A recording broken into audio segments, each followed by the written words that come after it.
Esta es tu casa, este es tu lugar. Te estamos invitando a un nuevo despertar. Cristo es la esperanza para la ciudad. Sembrando vida.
aquí en la tierra, santo en el pesebre, santo en el sepulcro, santa es su sangre derramada en la cruz. Santo es el que vive, santo es el que reina, santo en las alturas, santo aquí en la tierra, santo en el pesebre, santo en el sepulcro, santa es su sangre derramada en la cruz.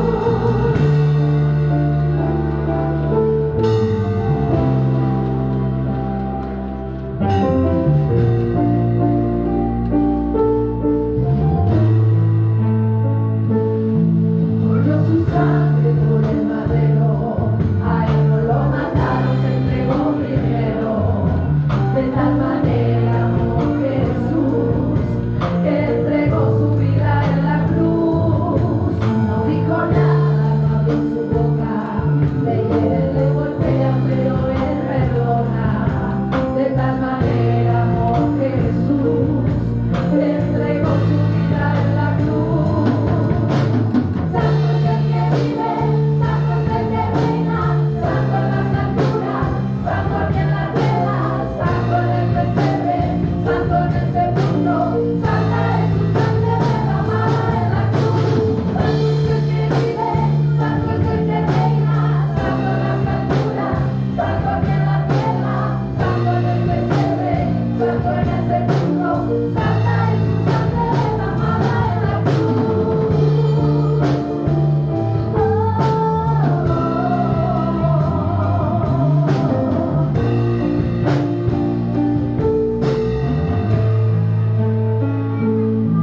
Corrió su sangre por el madero, a él no lo mataron, se entregó primero.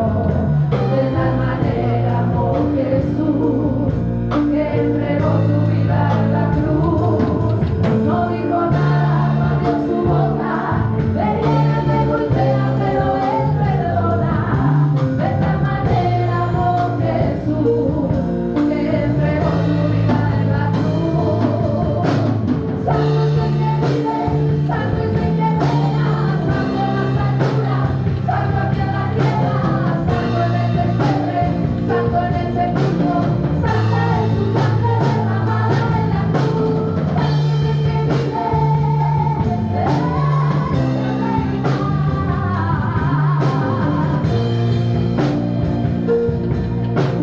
santa es su sangre derramada en la cruz.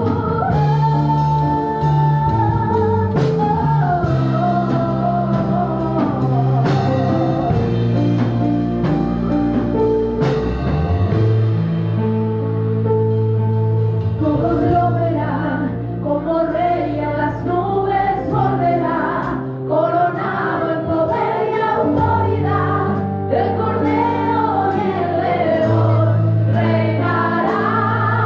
Todos lo verán como rey en las nubes volverá, coronado en poder y autoridad, el cordero y el león reinará. Todos lo verán como rey en las nubes volverá, coronado en poder y autoridad, el cordero y el león reinará. Santo es el que vive, santo es el que reina, santo en las alturas, santo aquí en la tierra, santo en el pesebre, santo en el sepulcro, santa es su sangre derramada en la cruz. Santo es el que vive, santo es el que reina, santo en las alturas, santo aquí en la tierra, santo en el pesebre, santo en el sepulcro, santa es su sangre derramada en la cruz.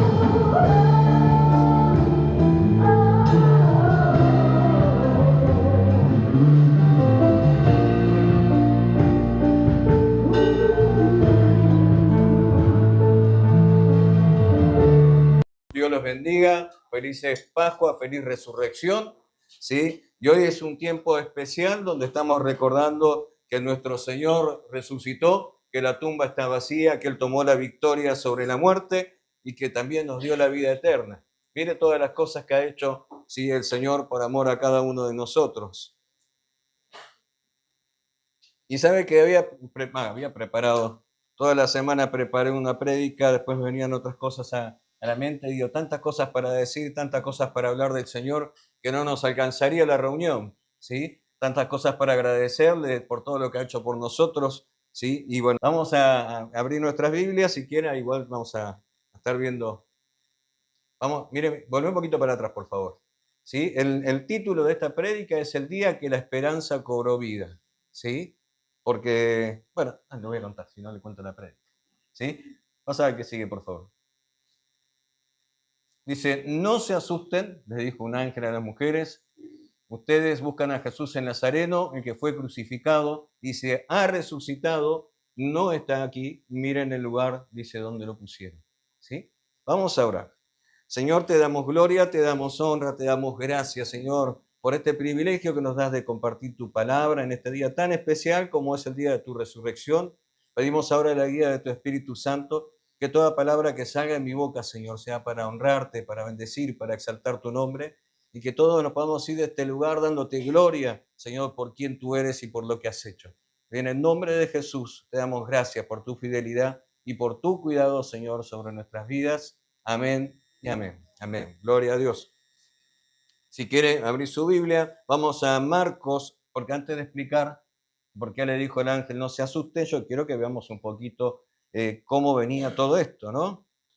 Y vamos ahí al libro de Lucas, perdón, 22, del 7 al 12. 22, del 7 al 12.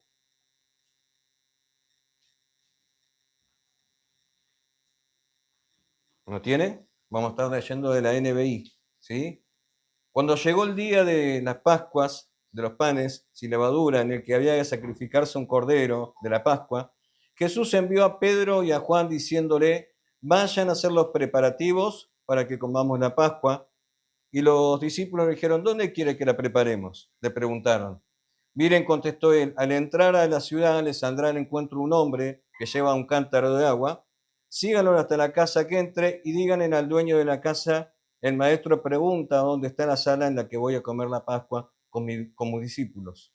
Él les mostrará la planta alta, una sala amplia y amueblada, y preparen allí la cena. ¿Sí? Y saben que todo estaba preparado. El Señor sabía que era la última cena que iba a tener con sus discípulos. Se estaba preparando para ese momento tan especial.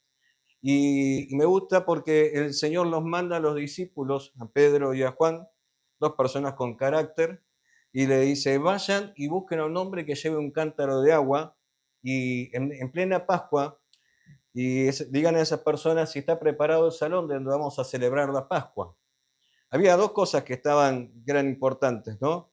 Los hombres no cargaban cántaros de agua, ¿sí? Eran las mujeres las que llevaban los cántaros de agua. Los hombres por lo general llevaban como una bota llena de agua que era mucho más pesada.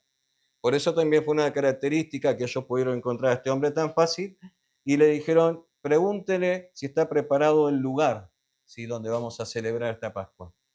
Por lo general, la Pascua venían de todas partes y sus alrededores, de esas ciudades. El lugar estaba completamente ocupado, no había lugar para nadie, pero el Señor se había anticipado y había encontrado un lugar para que ellos pudieran celebrar esa última cena. Ahora en el versículo 19 dice, y tomó un poco de pan y dio gracias a Dios por él, y luego lo partió en trozos y lo dio a sus discípulos, y le dijo, este es mi cuerpo, el cual es entregado por ustedes, hagan esto en memoria de mí. No sé si les suena conocido, ¿sí? Bueno, la versión griega dice, tomó el pan y dio gracias y luego lo quebró, ¿sí? Porque cuando estaba dando esta palabra a sus discípulos también se estaba anticipando a lo que iba a ser su muerte. Ese cuerpo era el pan de aflicción, ese pan era el pan de aflicción. Él estaba anunciando que iba a recibir latigazos, que iba a ser golpeado, iba a ser humillado, iba a ser escupido, iba a ser insultado, para que nosotros pudiéramos tener libertad de nuestros pecados. Todo el peso del pecado iba a ser sobre su cuerpo. Y cada herida no era una herida común, cada herida representaba amor, misericordia, paz, seguridad, porque el Señor estaba cargando con todas esas cosas sobre su cuerpo. Cada vez que lo golpeaban, estaban padeciendo, dice, y su cuerpo se estaba quebrando. Así como partían ese pan, el Señor estaba anticipando lo que iba a pasar con su cuerpo, por cada uno de nosotros. Y le dijo, este es mi cuerpo, el cual es entregado. La palabra podía ser quebrado, entregado, dado, sí, como dado a propósito, ¿no? Que con toda la intención se entregó. Hagan esto en memoria de mí. Y qué bueno que cuando recordamos la Santa Cena, a veces tenemos, o a mí me pasa, porque ustedes toman la Santa Cena, pero yo se la presento, ¿sí? A veces me pasa que uno pone automático, ¿no? Y repite, ¿sí? Pero cuando pasamos frase por frase y leemos que tuvo que ser quebrado, que tuvo que ser lastimado, humillado, porque que fuéramos, algunos de nosotros realmente nos merecíamos estar en ese lugar por causa de nuestros pecados, porque Él vino a pagar por nuestros pecados. Nosotros teníamos que haber estado en esa cruz. Pero sin embargo el Señor dispuso a su Hijo, a su único Hijo, a que sufriera todo tipo de padecimiento para que nosotros pudiéramos tener la libertad. Dice, hagan esto en memoria de mí, ¿sí? Cada vez que recordamos ese sacrificio, no solamente en la Pascua, ¿no? En la Pascua lloramos todos, vemos la película de La Pasión, nos reagarramos las vestiduras, nos vamos. Yo tengo que verla en cuota, esa película, porque me agarra un enojo, me agarra una ira, la apago el control, voy y doy una vuelta, vuelvo, sigo mirando un poco, ¿sí? Y nos pasa, ¿no? Pero después el resto del año tenemos que hacerlo en memoria de Él. ¿Sí? Cuando tomamos la Santa Cena, cuando caminamos, cuando venimos a la iglesia, cuando estamos fuera de la iglesia, tenemos que recordar el precio que el Señor estuvo dispuesto a pagar por nosotros. Porque afuera hay gente que todavía necesita conocer al Señor. Y ese precio cargado sobre su cuerpo, esas lastimaduras y todo eso, es para que todos tuviéramos una oportunidad. Si no hubiera estado el Señor padeciendo todo eso, nosotros hoy no estaríamos en este lugar. Pero dice, después de la cena, tomó en sus manos la copa de vino y dijo, esta copa es el nuevo pacto entre Dios y su pueblo, un acuerdo confirmado con mi sangre, la cual es derramada en sacrificio por ustedes. Los pactos se celebraban en el Antiguo Testamento de tal manera que era un contrato, como un contrato entre Dios y el hombre, en el cual Dios se comprometía a hacer real todo lo que le decía al hombre. Cuando Abraham tiene que salir de su tierra y de su parentela para ir a un lugar que no conoce, él hace un sacrificio, ¿sí? Un pacto con Dios, y un animal tenía que ser cortado al medio. Si un cordero tenía que ser cortado al medio y el que ofrecía el sacrificio tenía que pasar por el medio, se dejaba con un caminito y tenía que pasar por el medio en una muestra de que yo me comprometo a cumplir con el pacto. El Señor está haciendo algo fuera de lo común. Esta Santa Cena, esta Pascua, no era una Pascua igual. Antiguamente se celebraba la Pascua, que significaba pasar por alto. Cuando los judíos logran salir de Egipto, el Señor manda que se junten en familias, en algunas familias, y ya la última plaga, que era la plaga de la muerte del unigénito, el Señor nos manda para que el ángel de la muerte no toque a la familia de los judíos, les manda a pintar los dinteles, a sacrificar un cordero, a pintar los dinteles, o sea, los marcos de las puertas con la sangre de ese cordero, y cuando viniera el ángel de la muerte pasaría por alto esa casa y ninguno sería tocado. ¿Sí? Pascua significa para nosotros pasar por alto, en el hebreo es Pesaj, también significa pasar por alto o cubrir, ¿sí? Antiguamente también se sacrificaba un cordero cuando había algún tipo de pecado y se lo llevaba al sumo sacerdote y éste rociaba su sangre sobre el altar, pero solamente con esa sangre podía cubrir el pecado de la persona. Ahora el Señor está dando una palabra, ¿sí? En esta cena, y él cuando toma ese vino dice, esta copa es un nuevo pacto entre Dios y su pueblo, un acuerdo confirmado con mi sangre. Un acuerdo, un pacto hecho entre el Señor Jesús y nosotros. ¿Sí? Nosotros somos su pueblo. Y esto se confirmó con la sangre de Jesucristo. O sea, el Señor vino a ocupar ese lugar. Pablo decía en su palabra, en la palabra, dice, el Cordero de Dios, Jesús es el Cordero de Dios. En Apocalipsis, Jesús es el Cordero del Señor. ¿Sí? Y era Él el que venía no solamente a hacer un pacto con nosotros, sino también venía a ponerse en el lugar del Cordero. Cuando se hacía un pacto, era una confirmación. que todo lo que se había hablado iba a ser sellado y el precio tenía que ser sangre. Alguien tenía que cubrir ese pacto, algo tenía que cubrirse, y era la sangre de un animal inocente, de un animal puro, y en este caso, la sangre de Jesús, un cordero puro, santo, sin manchas, sin pecado, tuvo que ser la que tuvo que cubrir el pecado de cada uno de nosotros y confirmar ese pacto. Y yo pensaba que era una confirmación de todo lo que había el Señor, todo lo que tenía que hacer, todo lo que iba a pasar, todo lo que iba a acontecer, estaba en ese pacto. Porque dice, cuando tomen esta copa, también hágalo en memoria de mí. Cuando coman este pan y beban de esta copa, la muerte del Señor anunciáis. Entre esas personas que estaban ahí, ¿sí? Antes de esto, estaba Judas, ¿sí? El que lo iba a entregar. Y sabe que muchas veces pensamos que Judas fue un instrumento usado por Satanás para traicionar a Jesús. Otra vez decimos, bueno, pobre Judas le tocó, el Señor lo eligió para que lo traicionara a Jesús. Pero sabe que Judas tomó una decisión por sí mismo, ¿sí? Tomó una decisión por sí mismo. Él había visto a Jesús como el Mesías prometido, pero por otro lado su mirada está enfocada en lo material. Habrá pensado como aquellas personas que dicen, bueno, acá hay un ministerio en la iglesia, un ministerio apuntado a la prosperidad. Sí, vamos a hablar de prosperidad, vamos a hablar de todo esto y la iglesia va a crecer. Señor, vamos a juntar plata, todo lo que recaudemos vamos a hacer una iglesia más grande. ¿Sí? Y estaba su mirada apuntada hacia la prosperidad y no hacia el Señor. Cuando el Señor empieza a anunciar su muerte, Judas empezó a ver a Mesías como un Mesías fracasado. Y ahí es que cuando dispone su corazón a entregarlo por 30 piezas de plata. Luego su arrepentimiento, un arrepentimiento en su corazón, pero ya era tarde, ya había hecho lo que tenía que hacer. El Señor había dicho a aquel que moje su pan en mi copa, ¿sí? Porque se compartían unas copas que tenían todo tipo de frutas, ¿sí? Y cuando eran 4 o 5 personas, compartían esa copa, ¿sí? Y aquel que moje el pan, dice, mi copa será el que me va a entregar. Qué tremendo, ¿no? Cómo las personas nos podemos a veces separar, alejarnos de Dios, ¿sí? Porque nuestra mirada no está bien apuntada, ¿sí? Este hombre estuvo dispuesto a traicionar al maestro con un beso, ¿sí? Y después tuvo sus consecuencias. El Señor decía, pobre de aquel que tenga que cumplir con esto, porque era mejor que no hubiera nacido. Qué tremendo. Pero el Señor, cuando empieza a compartir el pan y cuando empieza a compartir la copa, también nos está alentando a nosotros que si alguna vez hemos desenfocado nuestra mirada del Señor, ¿sí? Todavía tenemos la oportunidad, todavía tenemos la posibilidad de volver al Señor. El Señor fue quebrantado por los defectos, por nuestros pecados, por nuestras faltas, por todas las cosas que hicimos, queriendo y sin querer, por equivocación o a propósito. Él estuvo dispuesto a pagar ese precio.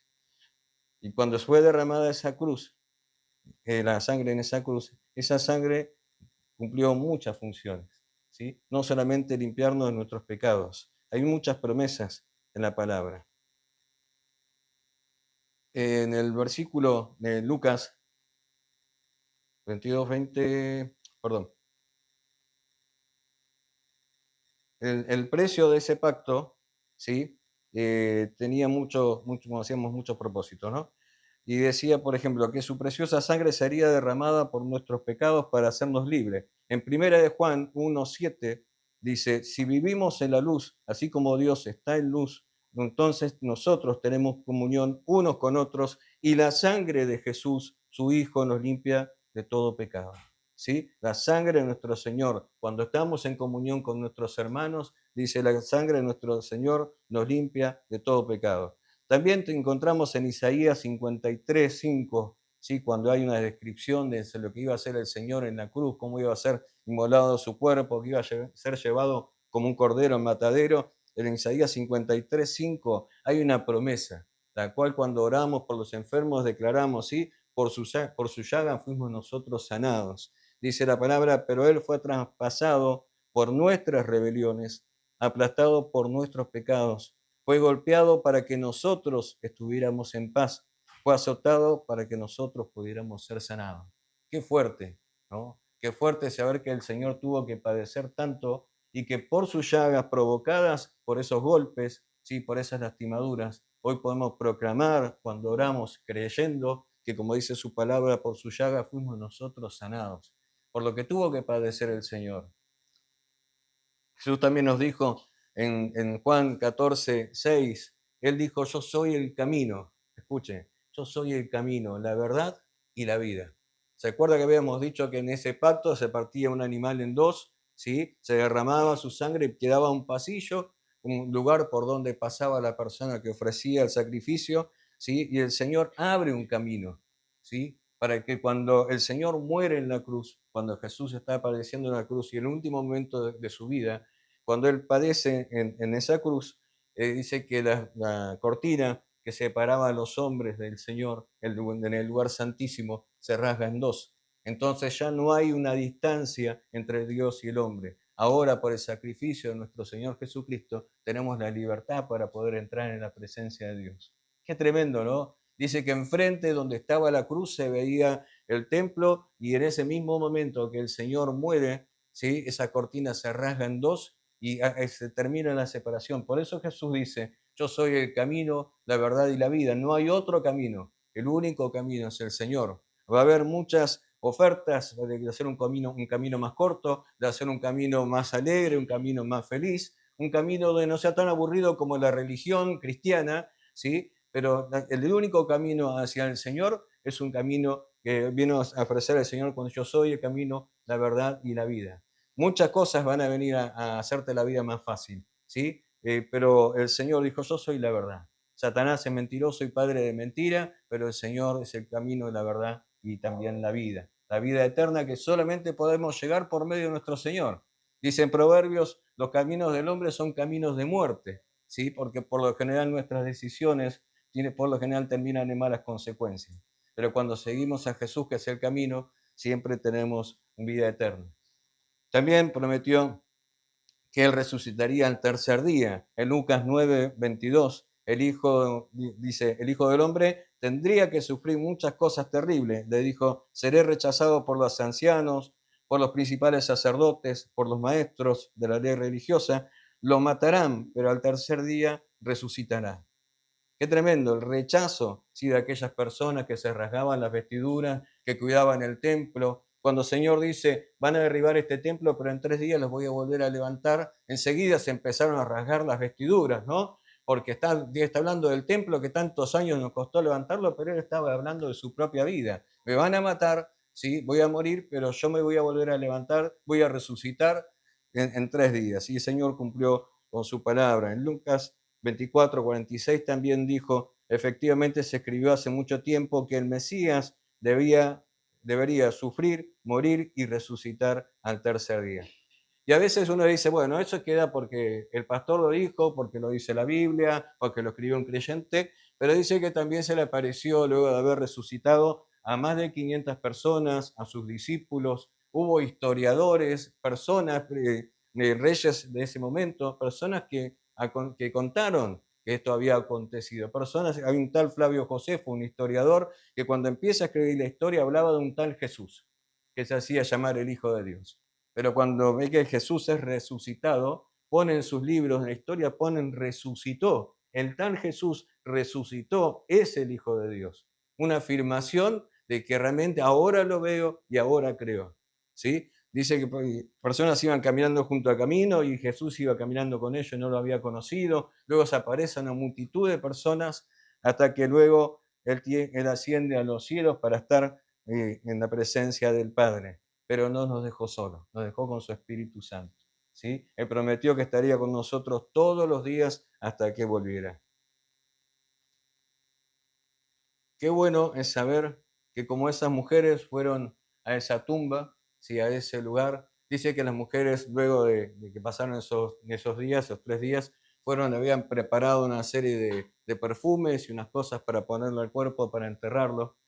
Y cuando llegaron a ese lugar se encontraron con un ángel sentado ahí al lado de la piedra. Se había removido, una piedra muy grande se había removido.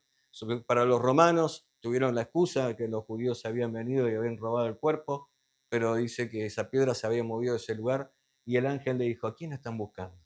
¿A quién están buscando? ¿Están buscando a Jesús el Nazareno? Resucitó, dice, como él lo había dicho.